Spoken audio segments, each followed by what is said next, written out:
शुरुआत बड़ी खबर के साथ कर रहे हैं। एनफोर्समेंट डायरेक्टरेट यानी कि प्रवर्तन निदेशालय ने नेशनल हेराल्ड केस में प्रारंभिक जांच का मामला दर्ज कर लिया है। ये वही केस है जिसमें सोनिया गांधी और राहुल गांधी पर पार्टी फंड का व्यापारिक गतिविधियों में इस्तेमाल का आरोप लगा है।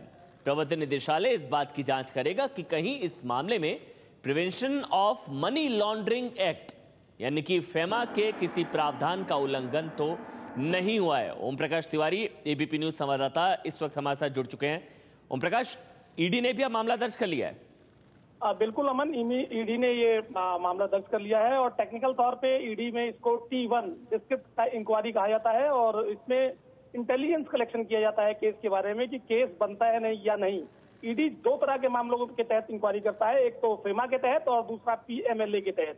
इन दोनों के तहत इस मामले में कोई उल्लंघन हुआ या नहीं हुआ, अपनी इस इंक्वायरी के तहत ईडी इस बात को जानने की कोशिश करेगा। ईडी वेरियस डिपार्टमेंट से जानकारी मांगेगा, जिसमें इनकम टैक्स सहित अनेक डिपार्टमेंट शामिल है। जहां जहां भी नेशनल हेराल्ड ट्रस्ट रजिस्टर्ड हुआ था, इसके बाद जो कंपनी रजिस्टर्ड हुई यंग इंडिया, उसके बारे में जानकारी मांगेगा और तमाम जानकारी के बाद जो 80 करोड़ रुपए की रकम दी गई थी, वो रकम कहां किस तरह से आई थी, किस तरह से खर्च की गई और उसका आगे का प्रोसेस क्या था, और उस तमाम प्रोसेस में कहीं PMLA या फेमा के तहत उल्लंघन तो नहीं हुआ है, इस बात की जांच करेगा। और यदि कोई उल्लंघन मिलता है तो ईडी रेगुलर केस रजिस्टर्ड करेगा, अन्यथा ये जांच बंद कर दी जाएगी। अमन, शुक्रिया आपका ओम प्रकाश तिवारी, ये बड़ी खबर हम तक पहुंचाने के लिए। तो आयकर विभाग की तरफ से नोटिस गया था, पटियाला हाउस कोर्ट की तरफ से समन गया था, जिसके बाद अब अर्जी भी दाखिल की गई जिस पर आज सुनवाई होनी है। और अब बड़ी खबर यह है कि अब एनफोर्समेंट डायरेक्टरेट ने भी प्रारंभिक जांच का केस दर्ज कर लिया है, यानी कि इनिशियल इंक्वायरी की जाएगी कि केस बनता है या फिर नेशनल हेराल्ड केस में समन जारी होने के खिलाफ राहुल गांधी और सोनिया गांधी की अर्जी पर आज ही दिल्ली हाई कोर्ट में भी सुनवाई होनी है।